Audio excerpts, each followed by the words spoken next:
just getting goofy, you know. Yeah. So they couldn't get a helicopter in because the trees were so big and that spot was so small. And all the bars on our saws were too short. We couldn't cut a tree down going from both sides. So what we did, they dropped the litter, and there was 9 of us left walking around. So 3 of us stayed on the fire, and then the other 6 carried Chansey out, and it took him to the top of the mountain. Took him most of the day. Wow, yeah. And then the 3 of us tried to put the fire out. But that was a tough fire. Yeah, it sounds like it.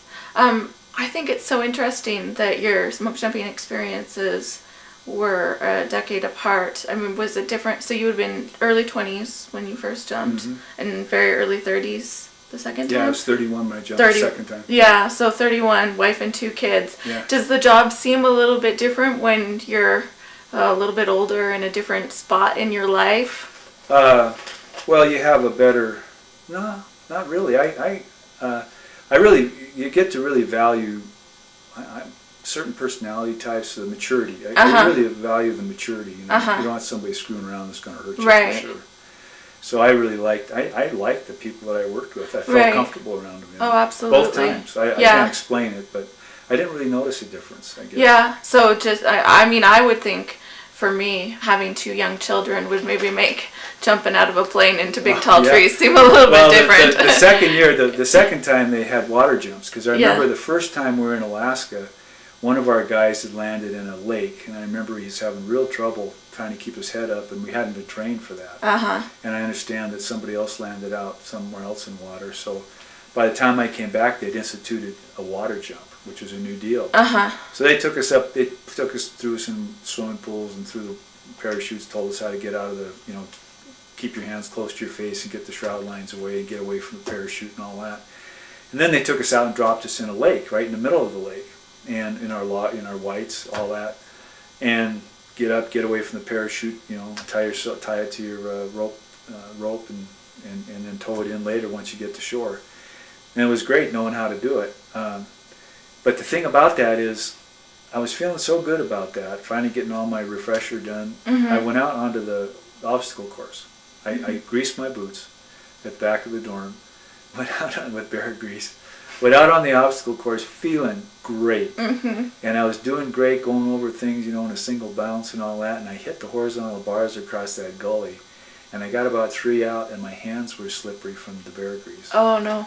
And I fell to the bottom of the gully, and I twisted my ankle. And it just really nailed me. So I was off the jump list for, I don't know, it must have been a week at least. And I really wanted to get back on it because I really wanted to be back on the jump list. And I couldn't. She's like, I could hardly walk. Oh, and, my gosh. So I went to the family doctor there in Hamilton, Dr. McLean. I went to school with his son. And I sat there and I said, I think I'm ready, Doc.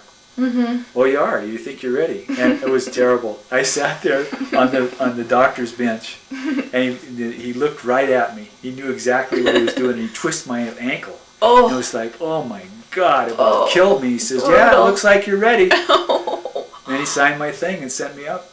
So the next couple of fire calls, I'm going, oh, I hope I can skip this one. I gotta skip this one. Don't quite feel that great. But I was getting around, you know. And then we had a dry run up to the Canadian border, and I thought, oh, geez, this is going to be bad. But it was fine. They brought us back. And so then up to McGrath, up to Galena we go. And my first jump after hurting my ankle, we landed some godforsaken place where there's some moose and things there. And I hit the ground, and thank God it was tundra. And I was on my knees throwing up. That oh, so my God. But then, that was it. Once I got past that, I was good to go. And but I had wife and kids. I knew all about that. I knew what I was doing. I wanted to get back. Right. I needed to get back. Right, absolutely. So, go figure. You know. Yeah. Wow. Any other memorable stories from that second season of jumping? Well, no. Yeah, there was a guy out of Galena. We were going to race a ground crew. We got to get to a fire. We could almost see it out there, 10 or 20 or 30 miles. And up there, you kind of get your stuff on in the aircraft, low-power aircraft. It was fast, and turned the fire real fast. And you had trouble getting out of the airplane because it was so fast. But I was so excited. I almost went out with one of my cake wells open. The cape well holds your parachute to your harness. Right. And one of them was open. Oh. And thank goodness we had good training. You check your buddy, and my buddy was a guy named we called him Granny. I think that was for Gransky. Oh. He's passed away, but he was up there from some other base. I only knew him up there, but he caught me and pointed at my cape well, and I put it on. But if I'd have gone out with that off, I would have had big problems probably. Wow. But other than that, everything was copacetic. You know. Yeah, good. Well, tell me what you feel smoke jumping has meant to your life. Well, of course, I love to tell. I got brothers and sisters, little brothers and sisters, and I'd love to tell them stories, and they love to listen to the stories. Well, now they're big, you know, they don't need a big brother anymore. But first chance I get, I'd tell them another story. But that part's fun. And I remember I was back in. I was a consular at Columbia. Instead of calling you an RA, a resident assistant, they call you a consular. It's on your door. It's kind of embarrassing. And I used to have these young kids from New York in my room, and I'd be telling them stories. Finally, this one kid from Bayside, Long Island, Harold Sackheim. They're all smart as heck, just totally smart people. But anyhow, he goes, well, you know, he's getting really tired of hearing about whatever I do. You know, we got one of the biggest parks in the world here. And I says, oh, what's that? And he says, Central Park. Then I realized that I really better tread lightly here. A little bit different. Yeah, a Westerner back east, that's like a story in itself. Yeah, it's totally different. And you know, it's just different. But yeah, I was so used to sleeping on the ground. I've slept on the ground back east whenever I could find a place. Yeah. But you can't find a place there very much. Yeah, it's different. It's very different. Yeah. So I'm really happy out here. Yeah, good. So tell me a little bit about your career after you were done smoke jumping. Well, I ended up, when I came back, after I lost that race for the Senate, I went to Harvard. Oh, okay. And I got a degree from the Kennedy School in the mid-career program. Met some interesting people. But I came home during the writing period. They give you some time to study for your tests. I came home and I ran for office again. And on the tail of having run unsuccessfully for the Senate, I was easily elected to the Public Service Commission. Oh, okay, great. By quite a wide margin. It didn't take any money, you know. I had one of my kids with me, and we'd go up and down the western valleys with my fishing pole, and we'd go fishing. That's what the campaign was. It was pretty cool. But we got elected by 73%, and then re-elected 3 times to 3 4-year terms. So I regulated utilities in Montana for 12 years. Cool. And at the time, and then was in the Guard at the same time, going through. I had a tank company in Billings for 3 years, and did a lot of intelligence work and that kind of stuff.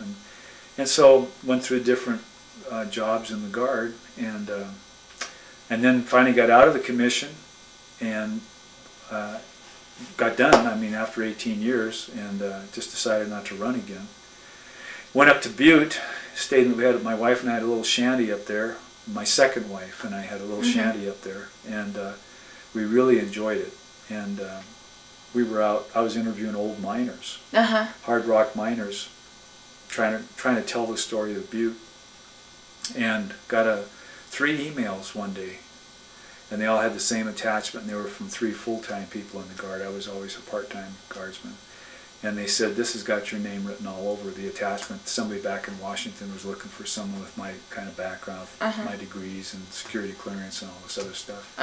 So we talked about it, had a good night's sleep, and then said, yeah, we'll do it. So we told them, yeah, we'll be back there. And I had a report in 2 weeks, and I reported working for the Chairman of the Joint Chiefs. So I had all the required schooling, the War College and all that. And so I worked for the Chairman of the Joint Chiefs, 3 different tours of duty. And I was asked to come back twice. And then and I was in the Pentagon on 9/11. Oh my gosh. In fact, I just finished, I was just right in front of the airplane that hit the building. Oh my gosh. And that was a big experience. And I was asked to come back by my buddies there. After 2 years, when I got out of the military in 2002, I really believe in staying away from something and not going to the private side till you're clear of any conflict. And so I came home for a couple of years, and then they kept bothering me to come back as a civilian. because in the Pentagon there's people that wear suits that seem to know what's going on, and there are people that used to be, you know, Navy captains and Army colonels and 1-stars and so forth, and so I went back as a suit for 3 years. Wow. And I did a lot of what I had been doing before for the chairman of the Joint Chiefs. So I put about, I don't know, 5-6 years in there working for the chairman. And then one day I told him, I got a one-way ticket home, guys. I'm out of here. And so I decided to come home because we were missing Montana. Yeah. And I think that takes me about up to here. I've been home for about 5 years. Oh, cool. And going to various coffee clatches. I got one on Monday and one on Wednesday, and one on. And then somebody kept bugging my wife saying, well, there's some guys that used to be Smokejumpers. They have coffee on Tuesday. And I thought, nah. And she kept encouraging me to go, so I went down there, and I really have enjoyed having coffee with some of the Smokejumpers. I didn't work with any of them before. They're from all different new man classes and so forth, but the lies are all the same. Yeah, exactly. So, anyhow, a new audience to tell your tales to. And that's why I got interested in this whole oral history thing, as they were encouraging me to do that because I'd done it with the miners. Sure. Yeah, that experience is helpful.